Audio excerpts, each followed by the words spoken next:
Okay, I'm gonna stay seated here. Thank you all for joining us. Super excited to have you all here. We met kind of like about half of us met about a couple months ago, I think, and really kind of sat down to see what we wanted to do moving forward with the arts strategic plan. I'm going to kind of share some information about Prop 28. Most of you might know this. It's going to kind of be a general overview. And then we're going to jump into just a little bit about what this like cycle of a strategic art plan looks like. And then we're just kind of going to share ideas and gather information as we move forward. I'm really excited too to share that we do have some funding to do this. So yeah, right. Yeah. So that's always the hardest thing with everything, right? Like who's going to pay for this? Like where's this coming from? So PCOE is going to provide some funding, as well as the California Art Initiative themselves is going to provide us some funding. So we're super excited about that. So whatever we're at, and then whatever partners are going to come on board and also provide that. We also have been kind of given a gift of already a couple consultants that are going to come in that are just finishing up doing some strategic plans.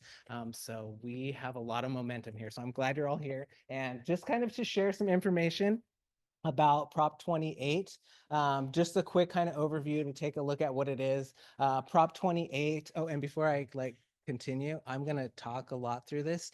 Sometimes it seems like I'm never going to stop talking, but just like interrupt me if you have a question, because I love questions in the moment. So please just like shake me down, wave me down. What is Prop 28, right? Arts and music in school. It's a funding guarantee, accountability act, right? This is not going away. This is like, it's the law of the land. This is ours. We have it, right?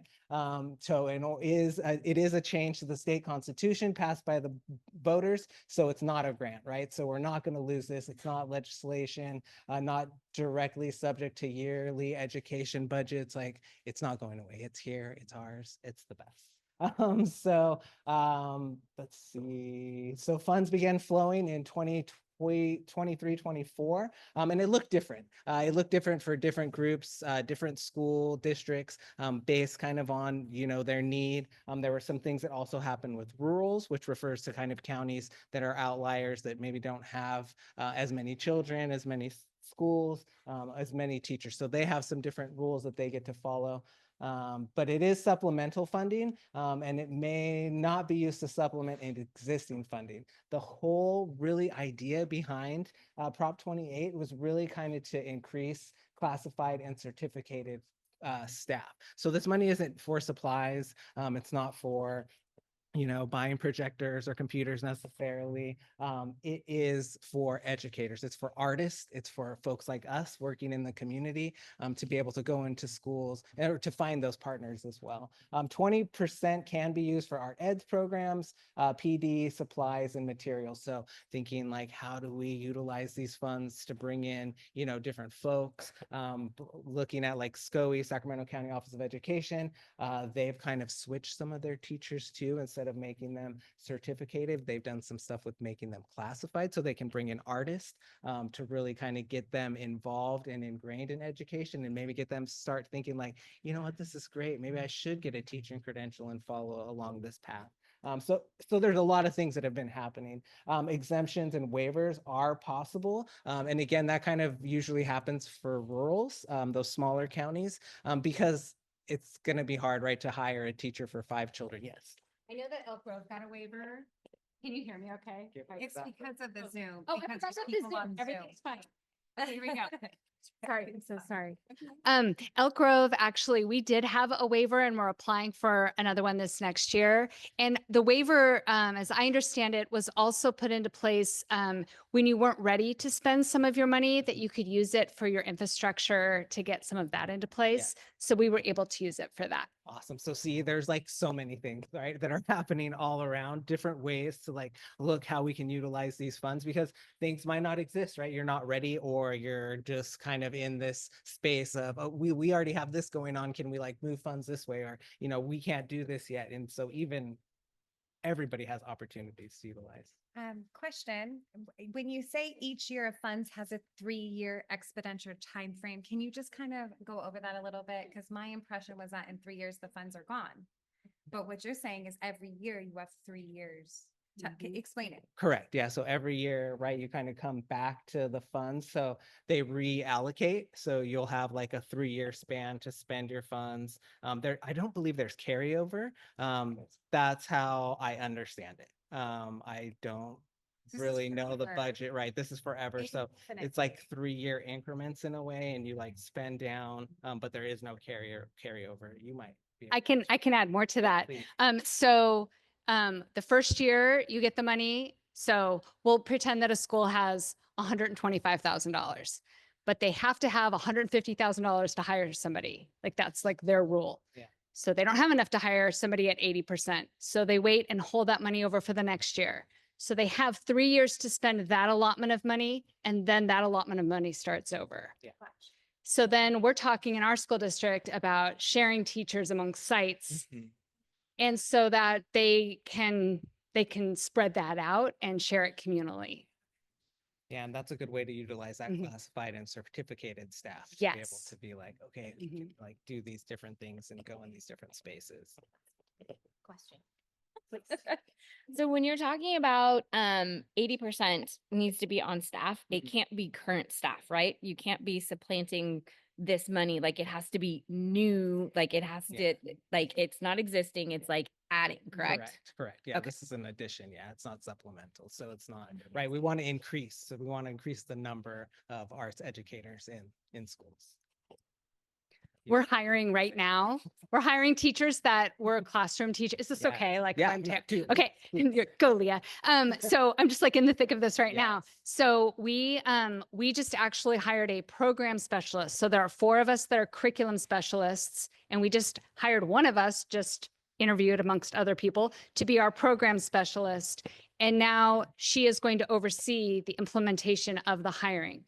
The teachers that maybe were a 4th grade teacher and want to go to becoming one of our arts teachers have to go through the process of applying. They're in transfer rounds right now, just like anybody else hiring for a new position. So even though they might be an existing staff, they're taken out of that position and hired in as a brand new position.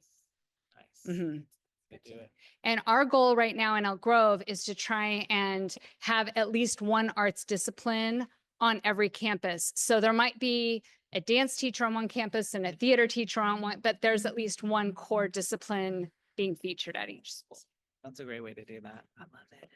All right, I'm sharing that the next meeting.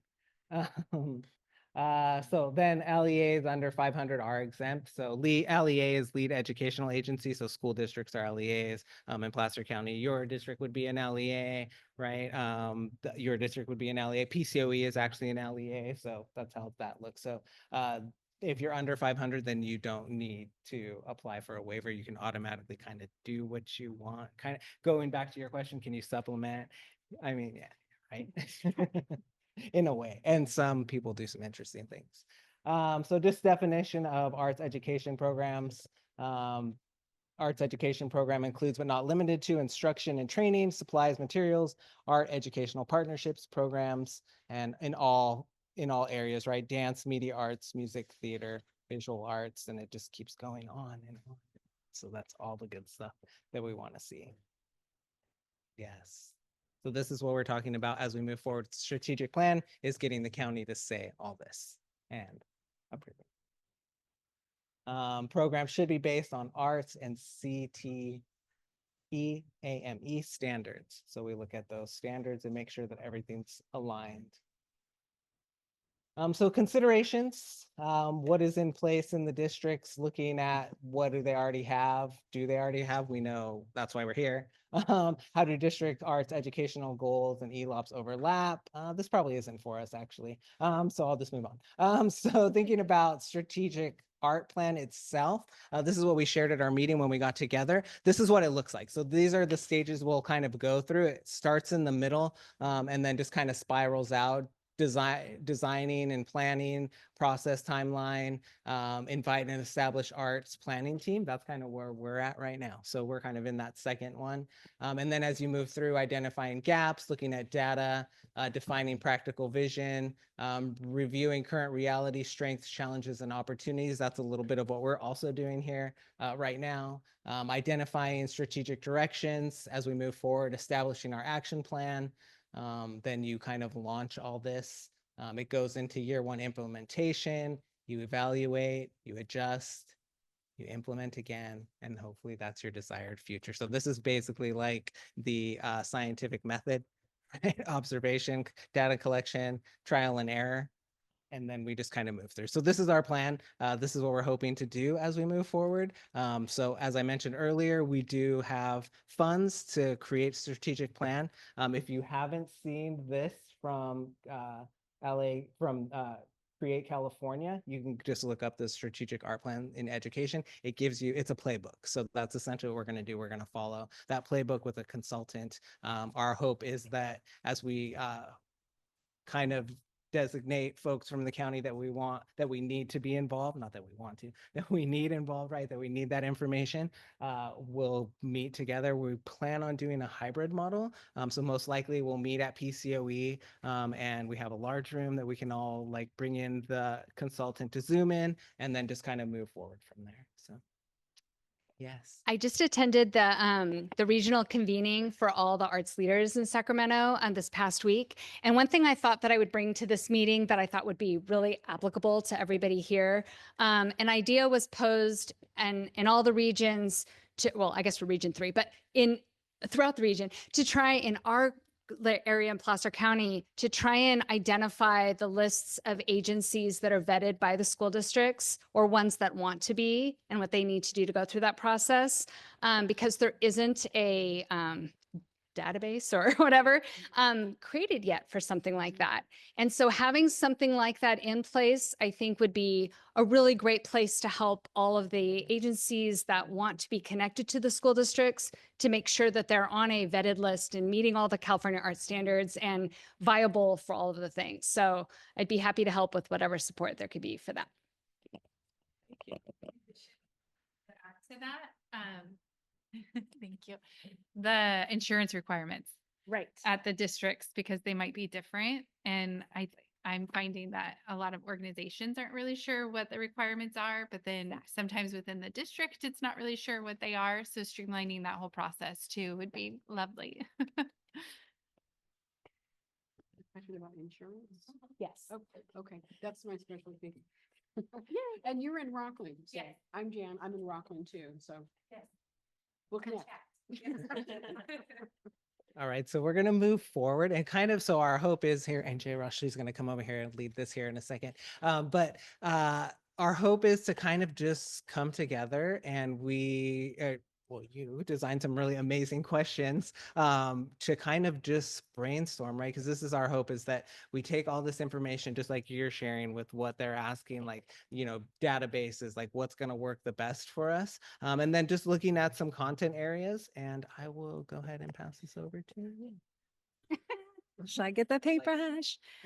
Really quick, I do want to acknowledge that we have some friends on Zoom. And so if there's any questions in the chat, Patrick, or if, okay, perfect. And if there is, please just kind of cut us off and let us know, because this is really the interactive portion of it. This is where we put our heads together and see what the vision is. We're here because we want to be here. This is our, this is it. Like if we don't start educating our children and making sure that art is there, it won't be there. So, no pressure. Let's, do you have, perfect. So what I'd like to do, we do have Post-it notes up, so we can do some interaction that way. Or we can pass the talking stick around and I can take notes, because I want to make sure that we all get these notes, and really stay transparent with our process. I think transparency is key in this whole process. So making sure we're on the same level, because there's a lot of different perspectives that we have to bring to the table. So I can take notes, and my goal, the first thing I want to ask though, are there any myth breakers that we need to break about Prop 28? Any myths out there, like the myth that we don't have any arts teachers and we're going to run out of arts teachers and then we'll have too many arts teachers? I guess I'll break the one that I felt like you kind of asked, like it's law. And so it's not going away in 3 years. It is now there. It's here. It's here. It's not going anywhere. So this is here. Perfect. So then let's kind of just start with number 1. If you can see on here, it's What role do you believe art education plays in shaping students' academic and personal growth? And you can kind of answer any of these. They all go together, and I'm just reading them so that the Zoom people can hear them. How do you think arts education contributes to building a stronger community? And what are the biggest challenges facing arts education in our schools today? So kind of let's lay down some groundwork for what this looks like and why we need it. And I will open up the floor. Yes. Oh, you up there. It is. I love it. Then all educational schools, or are we talking just like unified school districts? Prop 28 does not fund homeschool charters. Okay. Prop 28 also, I believe, does not fund private schools. Okay. So Prop 28 is specifically for public school education, right? Yes. Good That was question. I different. don't think I ever heard that clarity. So I think that's a it's great good to question. know that's really important. Yeah. And I don't know that. It's a good, Oh, Um, sorry. Okay, Mythbuster number one. Prop 28 funding is only specifically for public schools, not charter schools or homeschools, and not private schools. So public schools. I think that's fantastic. That's really great. So I'm not sure where this falls, but I'm just wanting to put it out there because I do not have an artistic bone in my body. However, I do know that art in and of itself is a bridge within communities. I think that the more we focus on our children, the more we focus on our students, it gives us an opportunity to build, strengthen that can strengthen all of our communities. And with children, they tend to sometimes play better than us adults. So really and truly wanting them to be as creative as possible, really and truly wanting to make sure that they have the opportunity to thrive within that art community, especially if they're going to be, if we tell them they're going to be our future, then we need to give them as many resources as possible to be successful. Art is one of those resources. I will say I come to the table wanting to promote the creative economy because that's where it makes sense to our fellow business people when we can show, hey, there's an impact to dollars. And I think I shared with you, Jay Ross, I had the opportunity to attend the state of the county. And one of the board of supervisors rolled out how bright the future is for Placer County. And it is. Oh my gosh, there is so many possibilities with regards to the attraction, the kinds of businesses that we are bringing. And everybody knows education is coming here.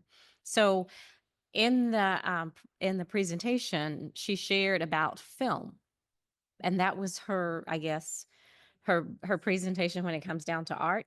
And I thought, how great would it be if they're doing a state of the county and it says creative economy, and we share about film, and we share about Prop 28, and we share about, hey, this is the impact, and we can share the dollar impact, the economic development, so that they know we're not the low-hanging fruit. When it comes down to businesses and making decisions about where money goes, art is not the low-hanging fruit. It is not. The impact that art has in Placer County can be shown with some of our partners that are out there. So I'm wanting to make a push. One of the challenges we have is making sure that our business partners know we're not low-hanging fruit, and the impact that we have is significant when you do your economic developments, when you do your city plans, and we can share with you the data on it as well. So break the myth that we cannot. We can. Let me mix one in from our crowd. Sharing a comment from Ryan McKenzie, and in my experience, I believe that the arts play a vital role in education by fostering creativity, critical thinking, and emotional expression. They enhance students' engagement, improve academic performance, and support social and emotional development. Through the arts, kids gain confidence, cultural awareness, and a deeper connection to themselves and others. Thank you. I'm also like Tawana over here. Like art is not not my thing. But one of the things that I have learned a lot in the last probably 5 years is pretty much what he said is it's critical thinking, it's problem solving skills. Your common core where every parent is like, what are they doing here? If you take a step back and you look at it, it all goes back to art, like finding that diagram and problem solving. And so I think that's how art education contributes to building a stronger community as well. Because if we can see that all the pieces are intertwined, I think that's where we'll see a lot of growth. From my experience working with local governments, I find that if you can show them that you're in a position to create a community-based program that engages schools, your service organizations, and your local governments, and you can show them that you're a sustainable model and you can continue doing this and survive the test of time, they'll invest in you. And that's been our experience is cities and counties will invest in you. And it's 50% of it is communicating to them what you're doing and what your worth is to the community. And the other 50% is just tenaciousness and being consistent and getting your word out, being heard. That's super important. Yes, want to go? You don't have to go in the circle, right? I'm not ready yet. Oh, you don't have any? Oh, go ahead. So I'd like to talk about the challenges a little bit, because at Blue Line Arts, we have experienced quite a few challenges with busing, school bus transportation. We probably can't solve that in the strategic plan, but it, I believe, is an equity issue too, that there are some schools that have better bus transportation than others, because a lot of the programs that we run out of the gallery, we really depend on those buses to bring the students to the gallery, because it's a much better experience for them to see all of the art in person instead of just seeing slides of the pieces. So that has been a challenge. And with the strategic plan, I think I'm not sure where this would fall, but making sure that there is some type of arts integration training for the teachers in some capacity, because a lot of the K through 12 teachers that are coming in with their classes are not familiar with the arts.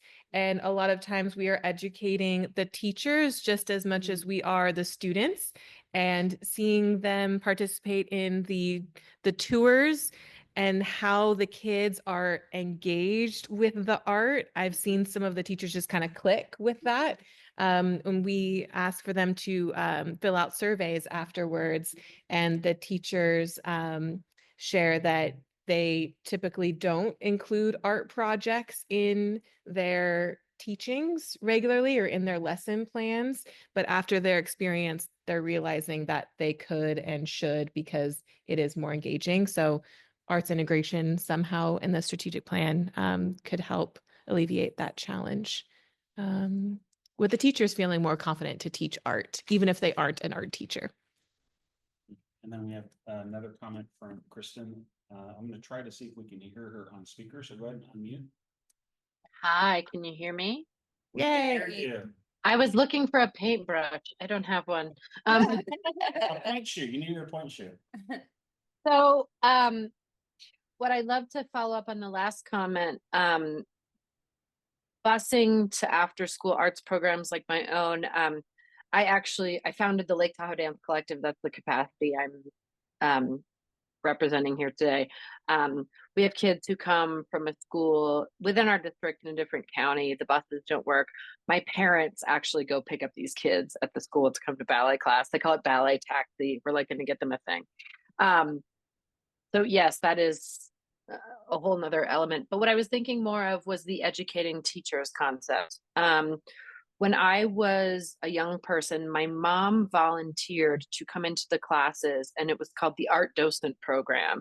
And she had like things that, I mean, and she literally explained like pointillism versus impressionism versus whatever. And we were recently preparing for a performance, and I asked all of my students from kindergarten to high school what impressionism was, and none of them could answer me.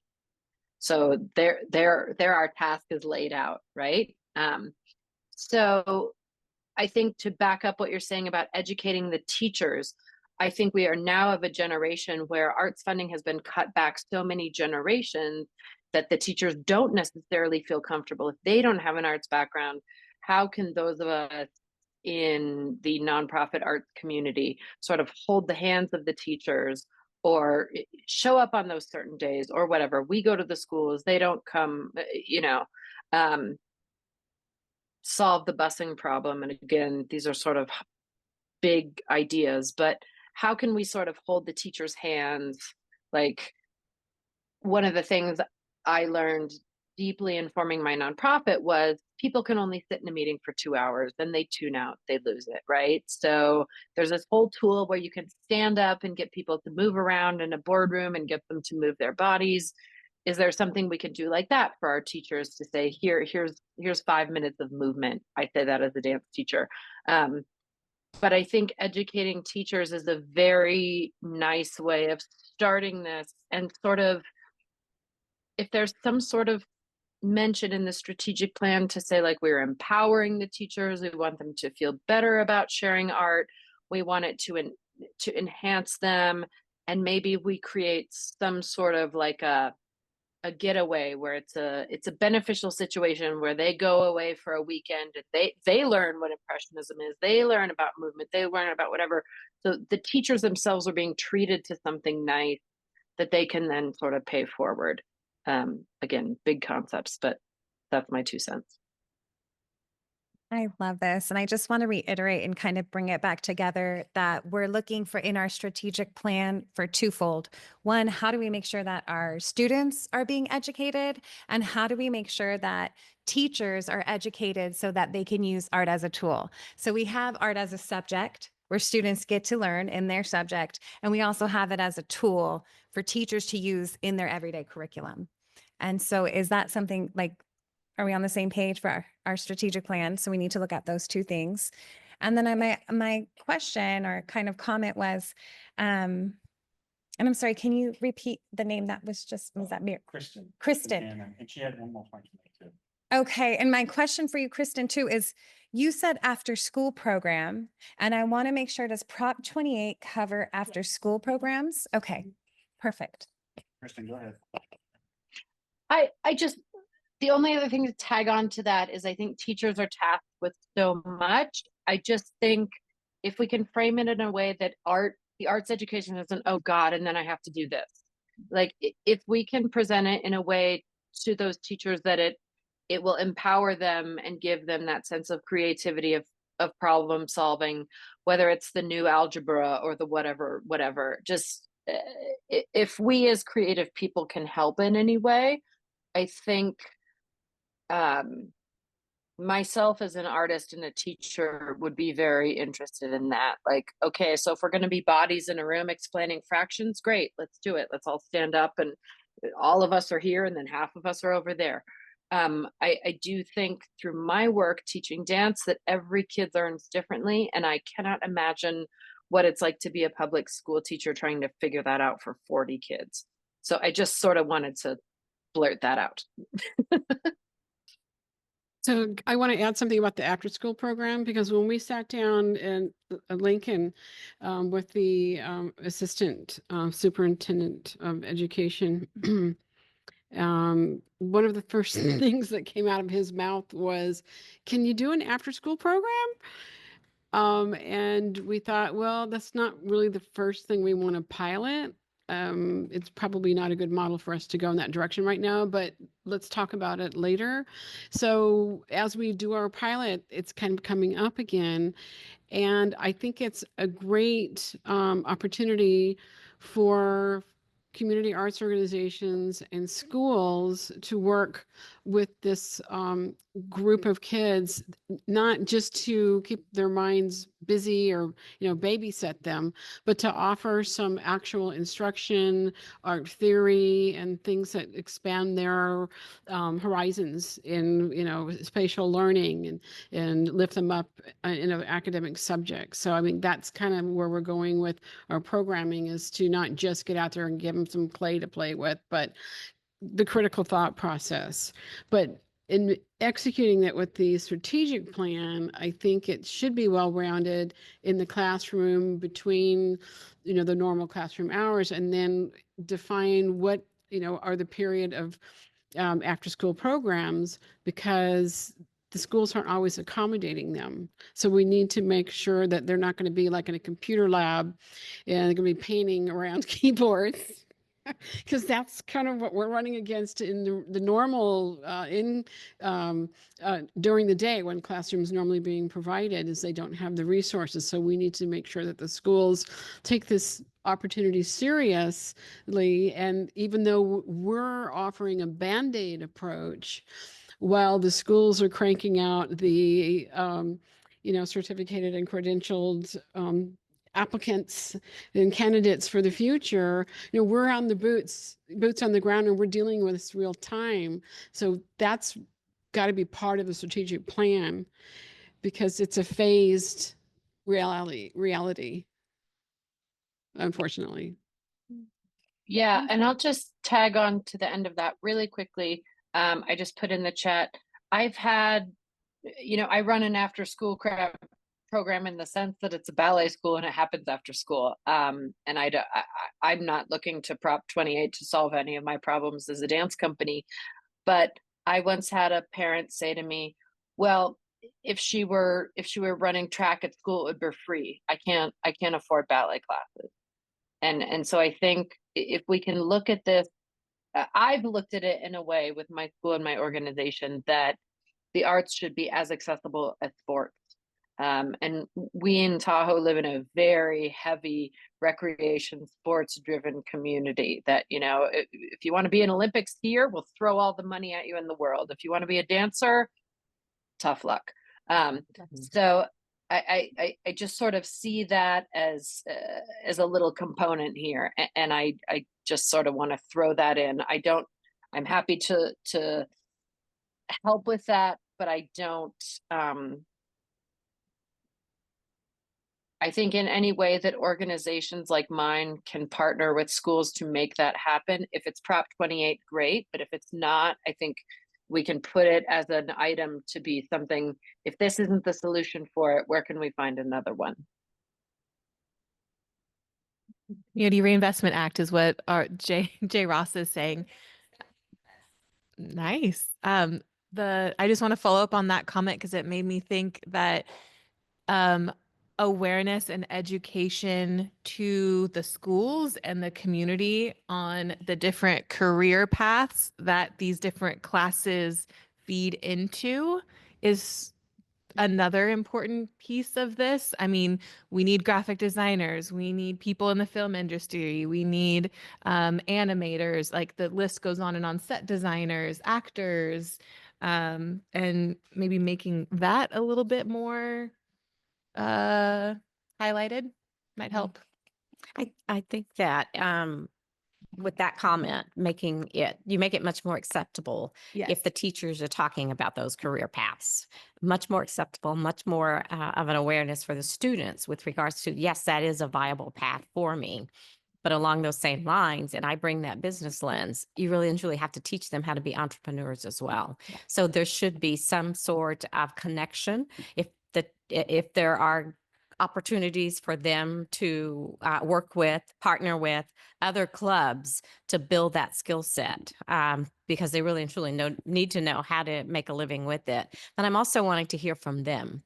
I'm really wanting to hear from the students when it comes down to what is it that you see by way of art. I wholeheartedly agree.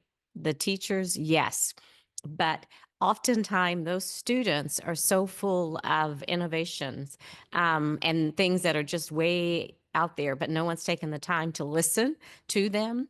If we could build them an opportunity to have that lab where they can just come in and just throw it all out there under the umbrella of, you know what, this is art. This is the creativity that we want from you. I'm really wanting to hear from them because I am a firm believer what served us best in the past is not going to serve us best in the future. And the only way we're going to know that is if we talk to those who are bold, creative, and bright enough to bring that to the table. And it's usually our kids because they don't know, they've never been told no. So they don't understand the roadblocks and the things that we have. All they know is, well, why not? Let's try it. Oh, I've never seen it before, so let's do it. So let's hear from them.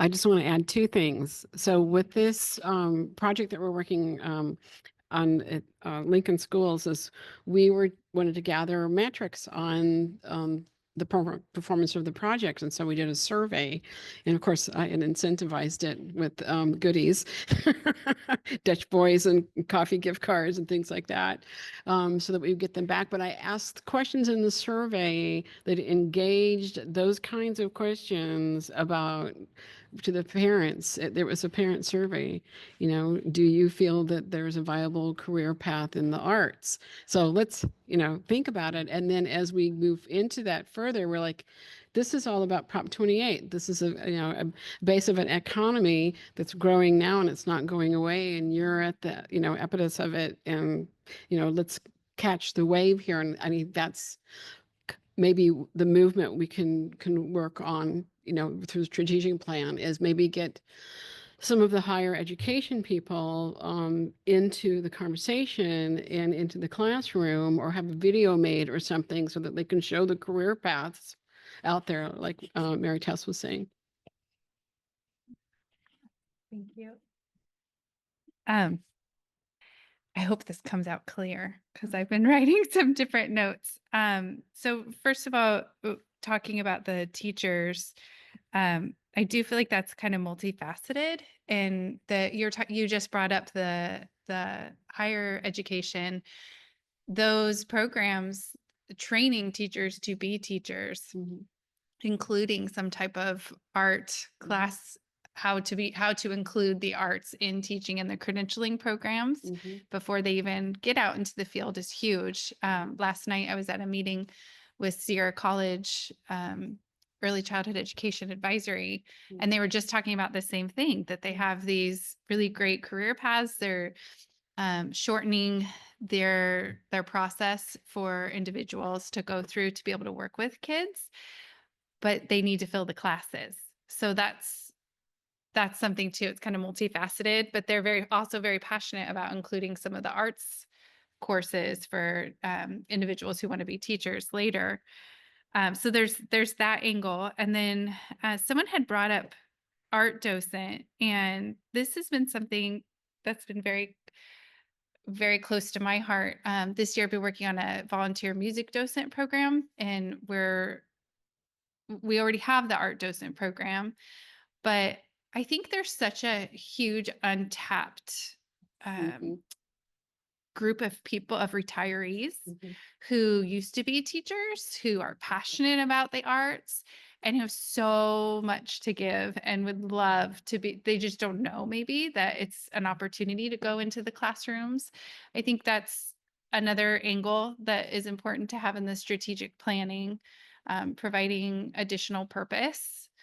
Also setting that example for the kiddos to see these community members coming in and providing these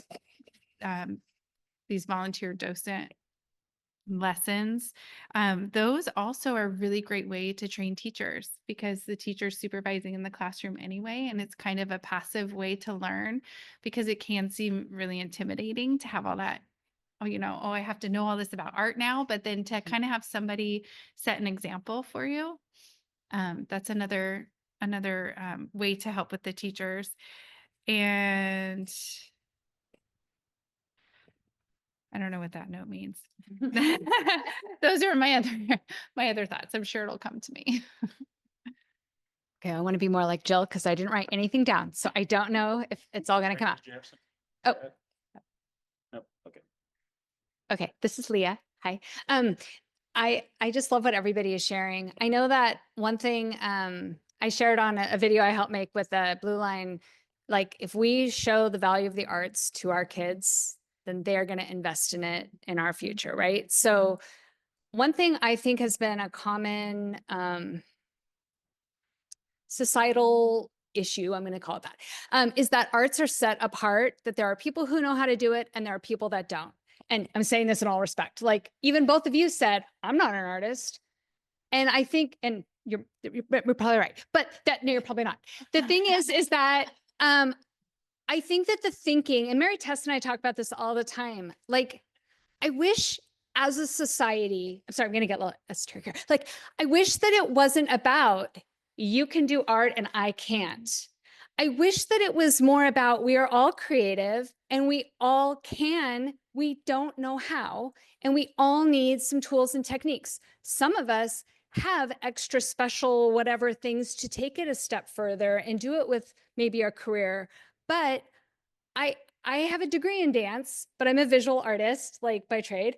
I'm very uncomfortable with my knowledge of music, but I want to learn. And I go to all my trainings with my colleagues about how to learn that, because that's what being human is all about, is that we can be creative. That's what separates us from other like creatures, or one of the things. And so I say all that to say that even the teachers in the classrooms, I wish that it wasn't about, we have to bring someone from the outside. And I've been teaching for 30 years, and I know all the challenges about needing to know everything. However, if we look to how the new art standards are written, it's not about having a product. It's about building artistic literacy, which is what you were talking about, and also playing with clay. It's about getting in there and exploring along with your students.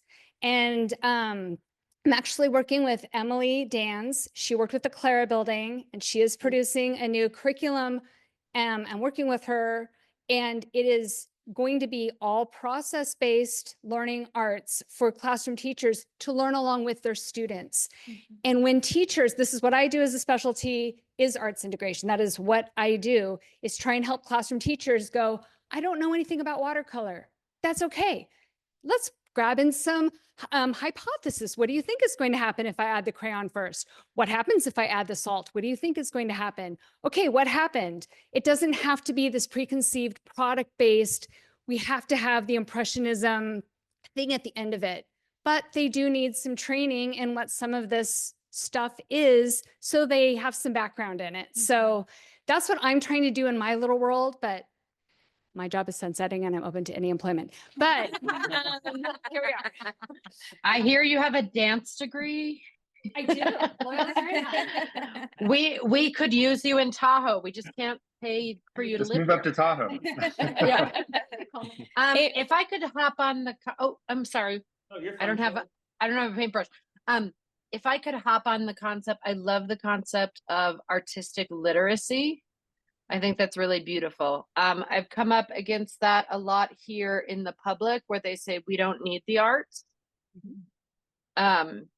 So, and you know, to anyone in the room who said, oh, I'm not an artist, or people who say to me, we don't need the arts, I say, open your phone. And if you don't have a single photo you've ever taken on your camera, then I will believe you. But if you've taken a single photo, if you're wearing clothing that was designed by someone, so if you have no photos and you're a nudist and you don't like, Don't find me. Let's do it. I mean, even nudity is art, though, Kristen. So it is, but it can be done well or not. That's true. I just want to share, like, especially, and I'm not trying to throw Tahoe under the bus, but you know, the people who are living here and have businesses here are of a very different mindset. So Ryan and I sort of deal with different problems. And one of mine is, you know, well, why do the arts matter? Why do we need the arts? And they don't understand that they're living in homes designed by artists. They're listening to music on the way home. So I think this concept of I'm not an artist, or I don't understand art, maybe again, one of those like yes, it's something that's bigger than understanding in Placer County, but I think it's really at the very home of things, whether it's for the teachers or the funders, the supporters, the parents, the everything. You actually are an artist. If you cook dinner tonight, you're an artist. So I think finding ways to embrace people with those skills and having it be a release, like you just said, we can all play with clay. I mean, look, I was a professional dancer. You don't want to see my watercolors. It has, I think we have a lot of opportunity here that we just kind of need to reframe as opportunity. And I hate that when business speak gets into other things. But if we can frame it that way and come at it that direction, I think we might get rid of some of those naysayers. That's at least been my approach. I think we're kind of running two parallel lines because you have teachers in the classrooms that have always used art as a standalone. You go to VAPA, or when I have time, I'm going to do an art project, or at the end of our unit, we're going to create this. And now we're talking about arts integration and we're talking about arts literacy, where I may not be the most competent sculptor, but I can watercolor. And that's something that I can bring to my students. But I have a friend who's a retired teacher or a community member that is a sculptor that would be more than happy to come into my classroom and do a mini lesson and show students what it's like to be an artist. So it's kind Yes. of like that education piece, that school piece, that career piece of like, you need exposure, you need access, and you need the community to build that relationship so that if you have a student that is interested in sculptors, what does that do? What kind of career can you have? What does that look like? And so whatever we're doing in education right now, it's not working. I think the arts need to be embedded, like reading, writing, math, because it's not working. And we have high needs in Placer County. We have so many students that are depressed, that are huge anxiety, that have ADD, ADHD, and they need opportunities to move and to be able to create things and be able to do it in their own time and way. And giving them access to this is a game changer. That student that is never quiet and never sits down could be totally engaged in creating a lyrical rap because they're learning about Cesar Chavez.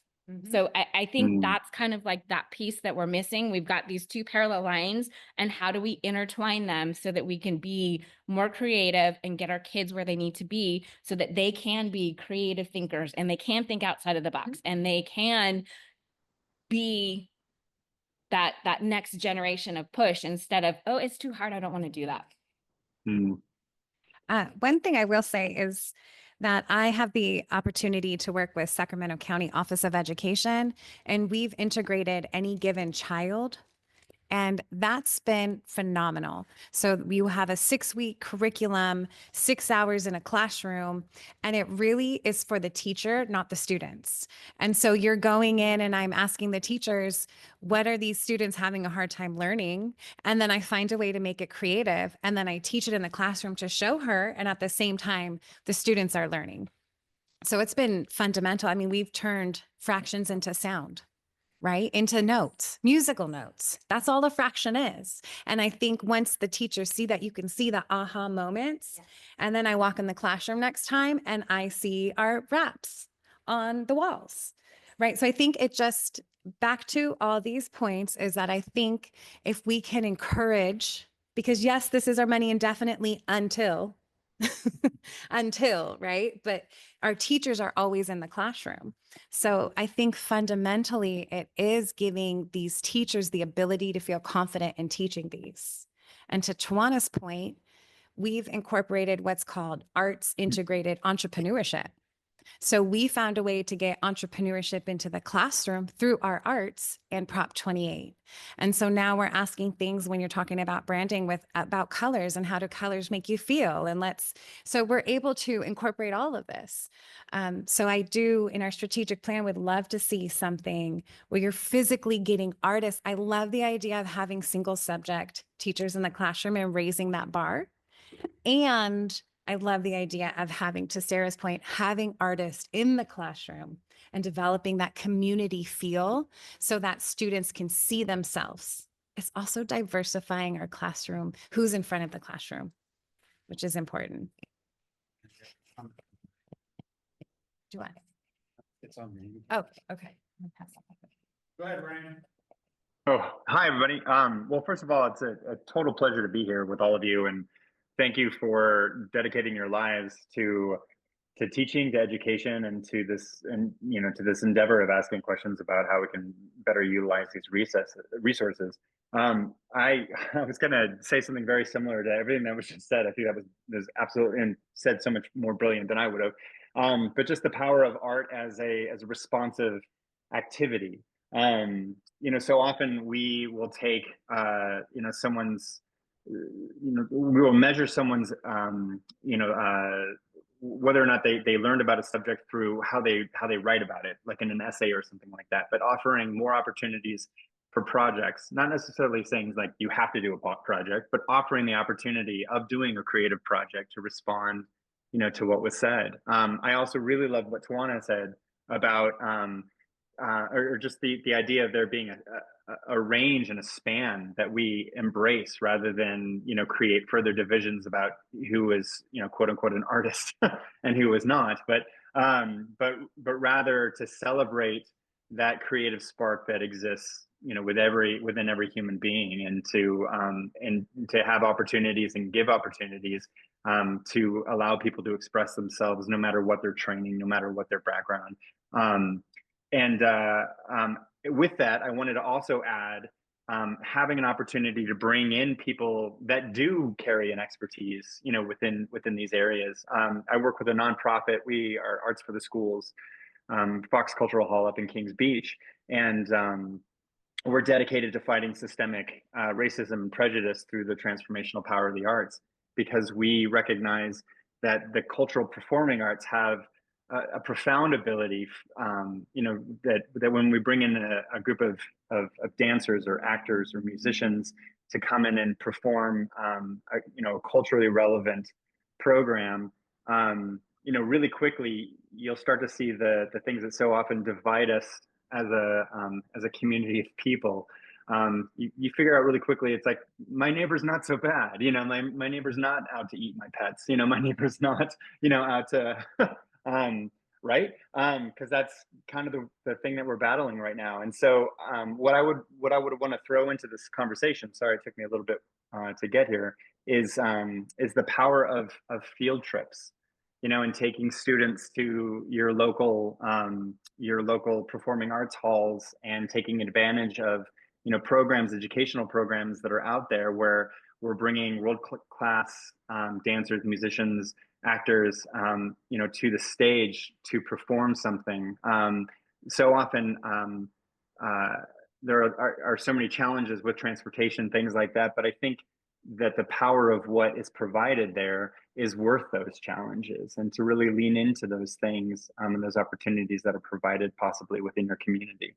And so, yeah, so I think that huge range of whether or not we approach the table and we're sort of exploring, whether we, can do watercolor or ceramics or whatever, or not, to, tapping into those opportunities, those resources that might be partnering organizations that are providing that opportunity for you and for your students. So integration is what everybody's saying, right? And like that's been a huge topic with the art leads when we get together and talk about all these things, is integration. How do we integrate this? There's this really wonderful thing that's happening in education. It's already embedded into frameworks. It's called universal design for learning. The idea behind that is that children can represent their content knowledge by multiple means. So they don't have to, we read a chapter, you don't have to write a one-page paper. You could do a rap, you could do a TikTok video, you could do do a dance for me, right? You have these multiple representations. So it really gives teachers the ability to draw the strengths of the children and draw their strengths from the arts as well. We work really, and so draw, not draw. And so really kind of thinking about how that looks. A lot of this integration is starting to become embedded. UDL is really tied to the arts. I teach a lot of teachers. I actually teach the process of art class at Sierra College for the last 5 years, and I've only taught it once because I never get more than 5 students that enroll. And this is like a workshop style. We're in there doing all the projects that the kids do, and I usually only get about 5 people enrolling each semester, and it's been canceled on me more than I've taught it, and so tenfold. And so, you know, really thinking about how do we draw that ability to show, you know, where the arts, the careers can kind of lead us to. The biggest thing with teaching teachers is what everybody's kind of said is they don't want to do another thing or a new thing, but a lot of the times they're already doing these things. And so it's just drawing that out and saying, you know what, you're already doing this. This is just what it looks like when you call it art. So how do we move forward with that?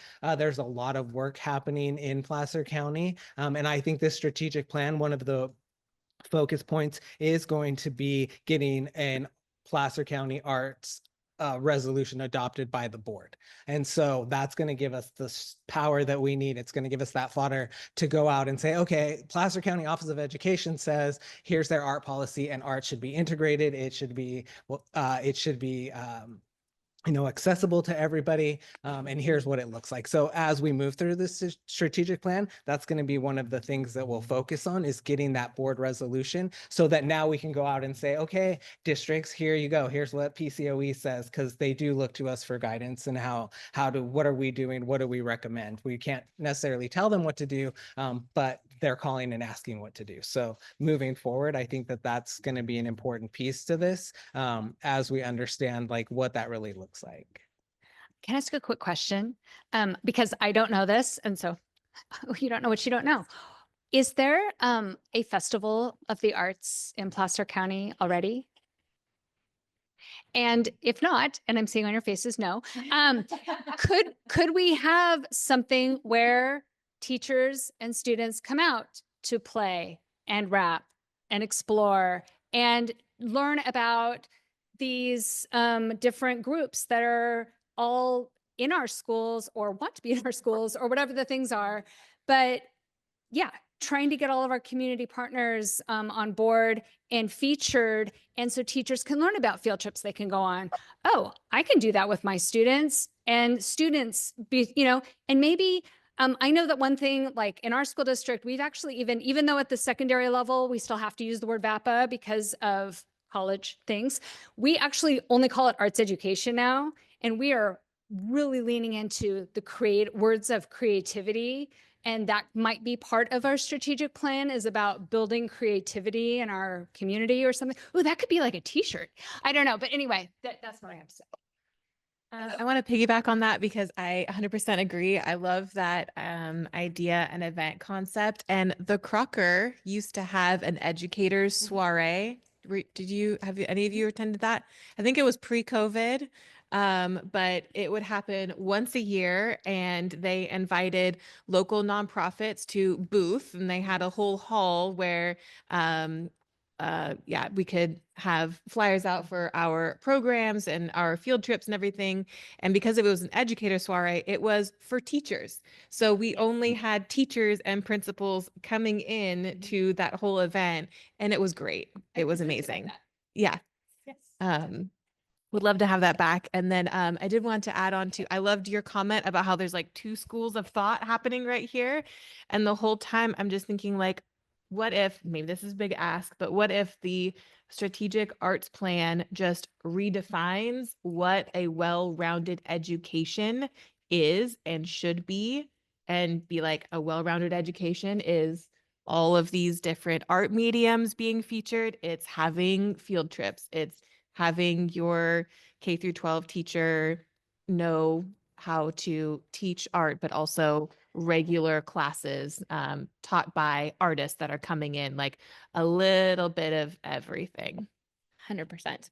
And on your point, if I had to choose between an art class that you were teaching over the summer and Bay Area writing, I would have gone with you.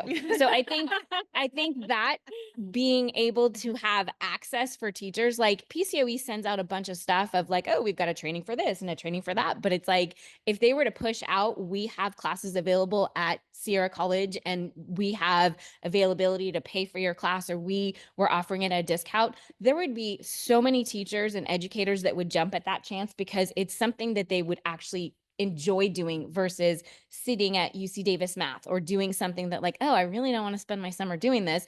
But if I do this, then I can get more creative in my arts and I can be more adventurous with my students and have that capacity to do that. I think that comes back to the database idea. Yeah, and I think too, what I mentioned, that proclamation, right? That will tie that all together, right? That'll bring that all together because that's what you're saying too, Mary Tess, is like, is there something that we just need a definition? If the strategic plan can just get us to get the board to adopt a definition of the arts, then that's what we can take to push forward because exactly. So in the strategic plan, there is a whole piece of putting that together, and then we're all going to take it to the board, right? And we're going to get them to adopt it. And so then we'll be able to push this out and do things like, because even what you're talking about, the teacher soiree, I have a room where I can fit 200 folks. And I just did a family math night where I had over 250 people come in. So we can use that room. We can do that, right? And so and I don't think this, this work is going to come fast and furious, and we're going to like have it, and we're going to be able to do these things. So, I mean, really my vision is your soiree maybe next spring. That's what I'd like to see. So record me. We actually have Kidsapalooza in Auburn, where we have over 40 arts, music, and wellness nonprofits come in, and they do interactive fun events. And then we bring AUTA and the teachers unions and teachers from all over to come in and also exchange reference points. So I know we're doing it in Auburn, and it's coming up May 8th. And I only say that because there are so many amazing artists that come out and really showcase what they're doing, including aerialists. Like I think we also need to, just kind of bringing that into, I think we need to define what art is, because we even question, is entrepreneurship art, right? Like what is considered in this art and what is not? Playing with clay, is that art, or do you have to build a sculpture? Right. So I think some kind of definition to look at. And Jill, you had your hand out. There's a great play called Art that deals with the subject of what art is. Really quickly, can anyone hear me? Yeah, go ahead. Maybe not. I'm just curious, what is the timeline for the strategic plan between this conversation and going before the Board of Supervisors? Are we looking at it? We just secured funding, so Yeah. beginning stages. What's the timeline? This is exactly, let's see. So if we would probably start strategic art plan, like with our team build out, with talking with the art initiative, Letty Krause, we were thinking, most everybody is kind of gone over the summer. Right now is not a good time. So we were hoping August, September is when we would start. And the whole process is like a 4-week process. So yeah, who knows? Hopefully like the first part of next year, the end of this year, possibly. It's just going to be how far we can move along with all this and just kind of get it going. Yeah. Really quick, just for us, there are snacks right over here. Please feel free to get up at any time. Have some snacks. Literally a 1-minute break. Let everybody stand up. I think we're done in a couple minutes. Yeah. Too. We're only here till about 7:30ish. I can't remember what we. Not too much longer. Microphone. With education piece, Hang on. as we're defining what is art, helping the community, helping parents understand what is art will go a long way as well, because they can encourage their kids when the curriculum comes out or the students talking about art. If we've got parents on board, that's going to help. So however we can get them on board when we do that definition, make sure that we share it with them. This is what art is all about. We will include parents in this. So we're missing one piece. This is kind of just us here, but the next step will be doing something similar with students and parents, because students and parents need to be a part of the strategic plan as well. So they will be included in the team. Could you just kind of review your outline for the timeline, what your vision is again? If you bring up the strategic, if you bring up the strategic art plan at Create California, you will see the timeline on there, and that is the timeline we're going to follow. So it actually breaks it down. It shows you the step by step, what happens in each meeting. Like it even shows you what to do as far as like posters to put up and like different things to do. So it's a step by step guide. So we're using that as We're our using, it's guide. our Okay, guidebook. that's Yep. what I wanted to It's confirm. what the consultants create. Yep. CaliforniaCA.org. Okay. When we're talking about this definition, a couple of things came to mind. So first of all, we've talked a lot about the processes of creating art, and really the artistic processes are SEL learning. And there's so much curriculum that's boxed curriculum about social emotional learning, but it doesn't have to be a separate lesson. It could be, it's not an additional thing. It could just be tied into play and art. So much of art is therapy. So it's also into nervous system regulation. Um, Bruce Perry's neurosequential model of, just getting yourself to, even for teachers, to get to a space where they are regulated so they can co-regulate the classroom. And all that goes into art as well, which helps kind of streamline curriculum, I think, if everything isn't just in these different separate boxes. Another thing that came to mind was one of our pilot teachers mentioned at a board meeting about how creative teachers are. And by nature, they're generally very creative people. They might not know the exact vocabulary, but they're curious, creative people that do generally find joy in creating. And I think the way everything's been set up for so many years, it's been very scripted. So I think a lot of people are nervous. They don't know that they have the permission. Yes. So it's not that they don't know how to do it. I think a lot of the reservations or, there's, of course, there's the time, there's the not one more thing, but there's also the, am I doing the right thing? Am I allowed to take something out and put something in that I think is more valuable? So I think adding that individual creativity for the teachers is huge. I think that having organizations come onto campus, if they're doing murals or if they're doing after school programs or if it's their art residency, assemblies are huge. All of those provide a purpose of that learning for the students. And, you can be a great basketball player and be super creative, and being able to incorporate all that and show purpose for each of those strengths that kids have kind of naturally goes into that. Another thing I was thinking about was at least at Rockland Unified, because of course I'm in that lens. We have our all of our schools and then our 3 schools of choice, and the arts are not one size fits all. That's also what's so beautiful about it, is that they can be created, they can be planned so differently at every site for their specific needs. So it's not just, we created something, now everybody do the same thing. And then finally, I also sit on the board with Ukes for Schools, and they're a really wonderful nonprofit, and they donate ukuleles to teachers. And they are looking for opportunities too of, they find funding, they want teachers and kids to be able to have ukes with no barriers to enjoying music. But this type of strategic plan would be really great for organizations like that maybe don't really there's all these wonderful ideas in these different areas, and it would just really bring everyone together and streamline it all. And everyone has all these great purposes. And I keep saying reciprocal relationships, but that's really what it's all about.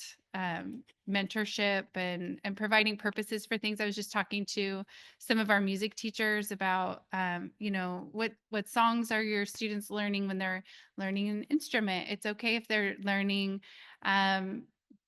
row, row, row your boat. They're learning a brand new instrument. Maybe it's just a couple notes, but they could take that and practice their instrument and create lyrics to what they're learning. So there's purpose for taking that music class. And having people come and do assemblies or do outside organizations and individuals participating in the schools really just naturally provides that to the students. What was the ukulele? Ukes for schools. That's so great. They're amazing.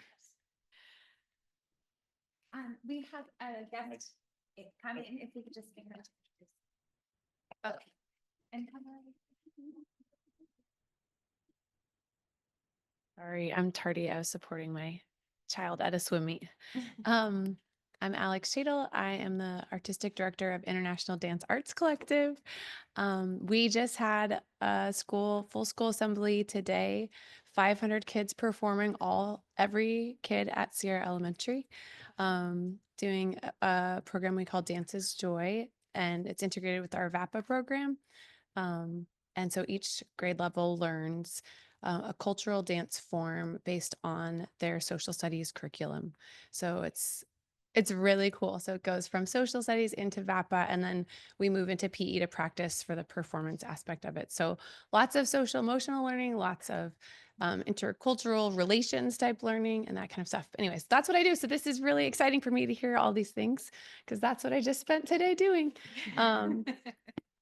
I'm really happy to be here. Hi, Jill. I'm meeting in person. And there's so many people I've Zoomed with. Yeah. You need the microphone. I'm wondering if I know we were just kind of like throwing around the idea of defining art for Placer County, and I'm wondering if defining art may box it in too much. And I'm wondering if instead of defining art, we lean into what California Create CA already has set up with that, and art standards already spell out what within each discipline, all of the career paths you could do. They have a lot, not all of them, but they have lots. But I'm wondering if we leaned back into this idea of we're all creative and how to tap into everybody being creative and how we can use this creativity. I know we've used the word tool, but like as an approach, it's this approach for learning. And that's how it's going to integrate into our community partners, into our classroom learning. And so that arts becomes creativity becomes part of our culture, period. It's already part of our culture, but calling it out that we are all part of that. It's not separate and apart. Does that make I remember Chris Rock asked his dad, you've probably heard this before. His dad was like, you cannot be a comedian. And Chris Rock was like, why, how much do I need to make to be considered a career path? And his dad had told him, and he came back to him 2 years later and he had doubled the amount within that career path. So just going back to what you say. So we do have, I don't remember if we said this was till 7 or 7:30. So I do want to acknowledge that it is 7 o'clock. So I'm just tying in a couple of the things that I'm hearing, how we want to define this art strategic plan. So there's the two parts of education, integration, and then also bringing in community artists, experts into the classroom. And then we're looking at phasing from like making sure we really focus on the in-school ability, and then also thinking about the after school and what art looks like for after school and how we kind of make that phase. So there is a difference between after school and in person, and how do we make that happen? The other thing is changing the way we measure success, which you talked about, universal design for learning. So making sure that teachers are even aware of what this means. So universal design for learning and how we redefine test taking. And then really making sure that we're bringing in experts from our community and showcasing to our students what community looks like, what art looks like, how they can be a part of that, and experts. What do experts look like, right? We don't all look the same. So, and then the last thing I'm really hearing is focusing on educational field trips. So not just bringing experts into the community, but bringing our students into the community.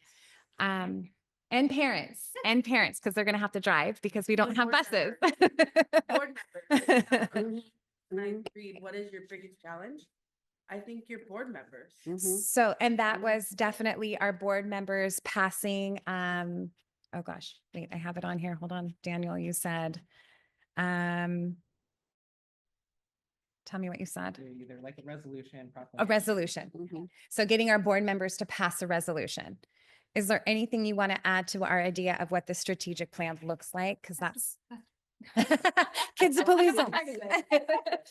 I think part of it too is that, and it's been brought up several times, that it's the exposure piece, but it's like, if you've been in Placer County long enough, I was trained in UDL probably about 5 to 7 years ago. So it's like a lot of this stuff has been like a standalone, that if you actually connect the dots and put them together, that it's not so scary and intimidating anymore. It's like, we're already halfway there. It's the education piece and the arts literacy piece, and then redesigning what it means for education in Placer County. I think that's the difference between arts and arts play and arts literacy, kind of keeping, okay. Anybody else? I think that art is all around us, and I think a lot of times it's just completely invisible. I don't know if that makes sense. And I think that I can speak for myself. I'm like, okay, and that's great. Math needs to be taught. So that's great that you want to teach art, but you need to know what 1 + 1 is. So how are you going to do that if you're just over here playing in clay? So like really showing the statistics, and then even having like, you have open house and back to school night and all of these things. And so even having 30 minutes, I know some of the schools will have like a little assembly or whatever before, but like showing parents like what that looks like. Jay Ross has told me many times, like, you're so creative. I'm like, I am absolutely not. Do not give me a crayon. Do not give me a paintbrush. Do not give me clay. Do not. And she's like, look what you do with these kids all the time. You come up with things all the time. And I'm like, well, it's just a bunch of trash that needs to be repurposed because I'm not putting it in the landfill. So I think she's really opened my eyes to that, and I think I'm pretty hard-headed. So I think if it's demonstrated and like kind of worked into that aspect of it, I think these are our challenges, and you all have great things to say, and I can totally agree with them, but I always try to look at the double-edged sword and be the devil's advocate. I'm like, where are the challenges, and let's problem solve, because that's my brain. And I appreciate you saying that, because it actually sparked again something I forgot to add, which Tawana started at the very beginning: education to workforce pipeline, and how valuable that is. So even though we're in an arts education strategic plan, we also had to be advocating in our cities, because the more that students see a mural up, the more they're going to understand that art is real, and that that could be a job. Like, that's a real career path. So I don't know how to really formulate that, or if it's two separate plans that go hand in hand. The creative economy, with Roseville, we have a split. It's called the Creative Economy Entrepreneurship Initiative. And we're training creatives to be entrepreneurs and then sending them into the workforce. We just had a comedy entrepreneurship academy, and we taught them how to be entrepreneurs because they're creatives. And then we actually had a comedy night and showed them how to get paid for their art. So I think what I want to make sure that, like, it goes back to your point of like integrating arts, and also this can be a career path. Like, we need to be creative, and back to your point, it's a career path. Do you guys have career fairs and things like that you still do? Do we have what? No. PCOE does. Oh, No. PCOE does. PCOE's career Career fairs fairs. are teacher centered. Yep. I wonder, yeah, if bringing in artists to career fairs and things like that to highlight that kind of direction as well. So We definitely do that at the arts festival. Yes. Arts festival. You have that money, but believe me, if the powers that be gave you that money, they're going to want to know what's the return on the investment. You are. So there has got to be an opportunity to show them the value of the money. So what I want to add is I had a presentation before I came here. It was earlier in the morning, about the public art project that I told you earlier in Lincoln.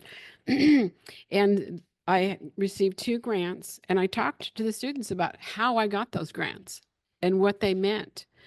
And that I wasn't a fantastic student or writer when I was their age, but here I am, it took practice and failure and more practice and more failure, but it can be a way to survive because there's artists in residence and there's all kinds of resources out there. If they have the skills, the money's for the taking. And that is one of the main pathways for artists to survive, is to understand the grant system and how to access it. One thing I am going to say is for this, because it's something we should think about. If art is all around us, where do you draw your limits? Like, where are our boundaries with Prop 28?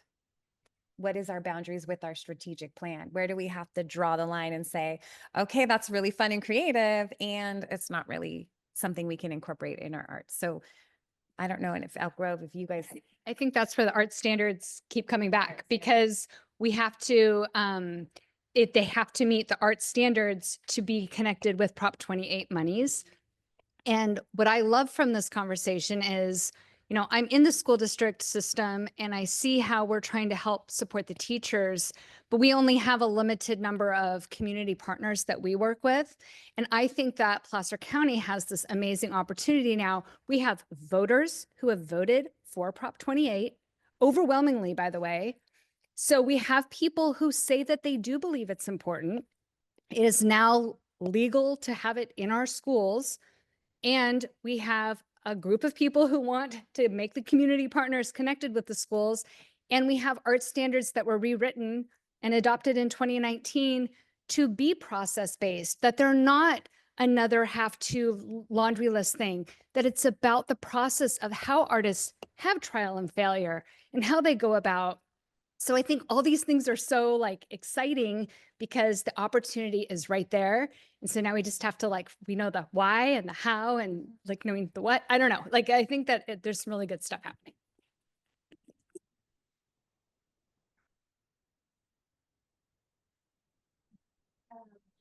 The event you did with AI. yes. Oh my gosh, that to me was brilliant. So to bring in multiple worlds, so the tech world, would absolutely sign on to that. And that's creative.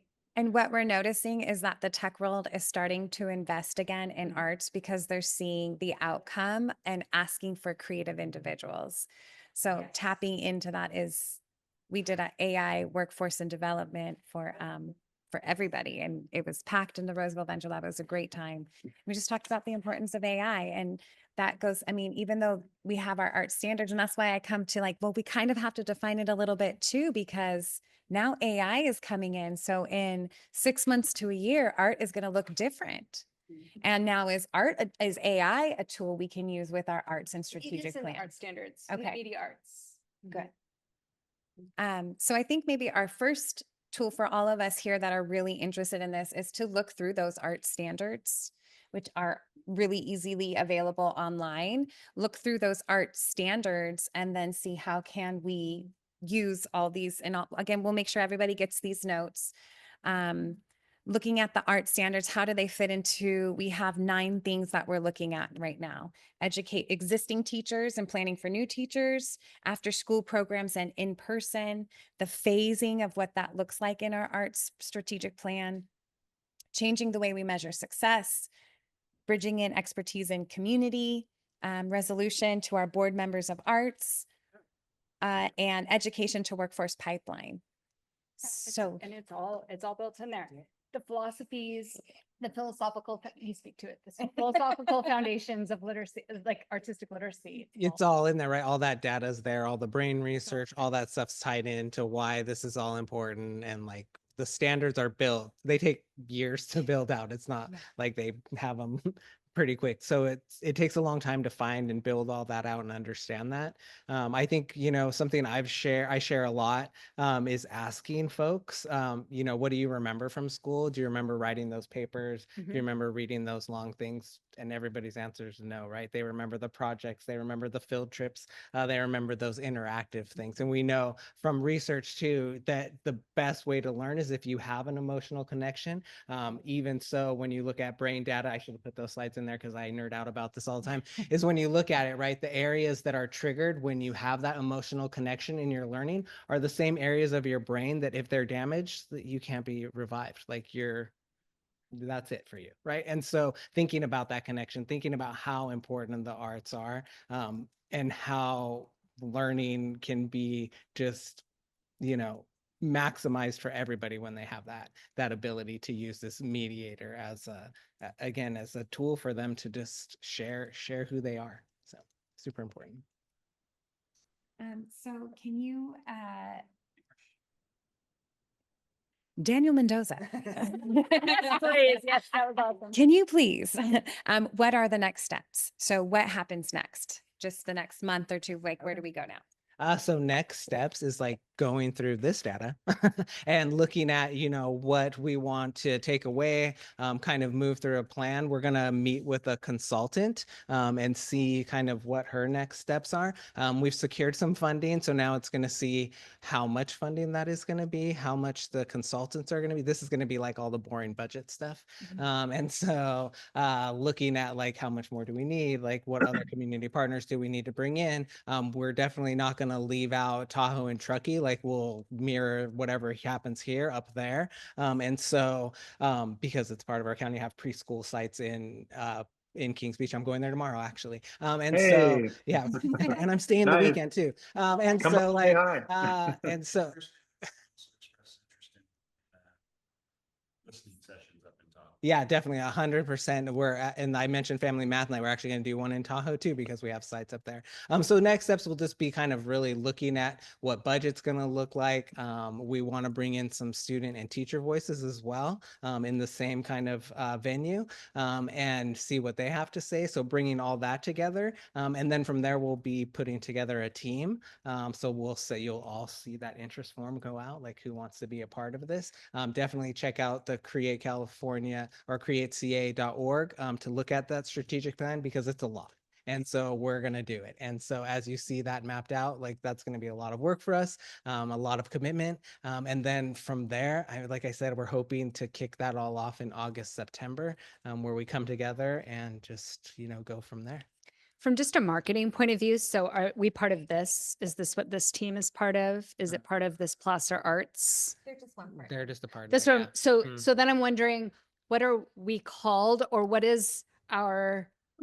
Oh, we don't have an official name yet. Ooh, Maybe okay. that'll be So on that's the fun. on the So, questionnaire on the call I'm your out. girl. So the steering committee, great. So anyway, that could be something moving forward. I helped with my school, like I helped develop logo. Can help with all of that if we want to, as we look at mission statements and what we want to identify as our group. Will everyone who signed up for today's session just be included in future communications going forward? Okay. Cool. Because everything that everybody's added has been valuable and insight just in this room. I mean, we could literally probably make the team with just us right here, right? But we need some more voices. And so, yes, everybody will be. What I will say is for everybody that has signed up and is here again, I think transparency is really key in moving forward. So I will send out an email, if you don't mind, with everybody's email on it. So we all have connection to that because we are the community. So we do rely on each other a lot. So I will send out an email in the next day or two with everybody's email who signed up, if you're okay with that, these notes, and kind of the next step then, like, we'll host another meeting, maybe more focused on parents and children, and that'll take place in, right, however that works. And then maybe again, hosting in Tahoe and Truckee, getting that idea. So I don't know if we want to pinpoint certain locations. Okay. So we can talk about that. If you have ideas, if there's anything you want to bring to the table, if there's anything that you're like, I am so good at this, I really want to do this, make logos, reply to that email. And to me, I'm going to say it's okay to reply all, if that's so we can start seeing where we're at. And yeah, anything else?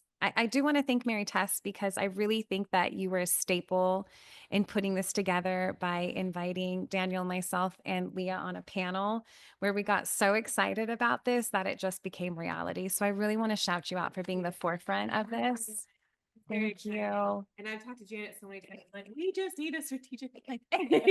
We just need a plan, because every time we're talking to different schools, they're like, well, maybe we'll do this, maybe we'll do that. And there's nothing we can point to that says, why don't you take this path that has guidelines for you, you know, instead of just making it up as we go along. So this is very exciting. Thank you all for being here. Okay, eat more snacks. Anybody online? Does anybody want to add anything? Just real quickly, is it Daniel? I'm sorry. Daniel? Daniel, yes. It is a total side note, but if you're in Kings Beach tomorrow, we're actually, I don't know if your evening is free, shameless plug here, but we're actually doing a free public show of one of the performing artist groups that we brought in. So you'd be able to come and kind of see like how we do things at the Fox Cultural Hall and Arts for the Schools. And it's at 6 o'clock. It's about an hour and 15 minutes, but it's this really, really, you know, a pretty incredible performance of Foley artists and film and music and stuff. And we're going to be working with in workshops with North Tahoe High School tomorrow. And if you want to kind of see what that looks like, you're more than welcome to come by. It'd be great to have you. Yeah, that would be amazing. I'm not sure what side of the lake I'll be on at that time. Like Oh, okay. under Yeah. it, middle of it. But yeah, definitely email dmendoza@placercoe.org. You can also find Okay. me on Instagram at Daniel Mendoza Creative. Send me the info, because yeah, I definitely Yeah. sound interested. And I'm up there. Like I said, I have a preschool site there, so I'm up there like every other month. So I'd love Nice. to connect and be able to kind of see everything that you have going on. That'd be wonderful. It'd be great to host you. So yeah, Thank you. come on by. All Yeah. right. And if it doesn't work tomorrow, next time you're up here, please let's host you and just sort of Yeah. give you our we're sort of these, you know, I think everyone thinks of Tahoe as being like really fancy and whatever, but Ryan and I are really working in the trenches. So we'd No, love to yes, yeah, bend your ear 100%. and show you around. I actually have a cabin in Tahoe, so I think our next our next thing our vision Yes. should be in Tahoe for sure. Like, we should move Absolutely. around. There we go. That'd be amazing. That's recorded also. Thanks, everyone. And she's paying for all the alcohol. Yay. Thank you, everybody, for being here. Please, yes, reach out if you need anything. Thank you for accommodating the Zoom. We just couldn't make it over the hill, but we really appreciate being a part of it. So we don't ever want to seem like we don't want to be there by not being there in person. So thank you. Thank you, Christine. Thank you so much, you guys. We really appreciate having Tahoe here with us. So, Absolutely. Thanks, everyone. okay. Thanks. Bye. Bye. We got past 3 questions.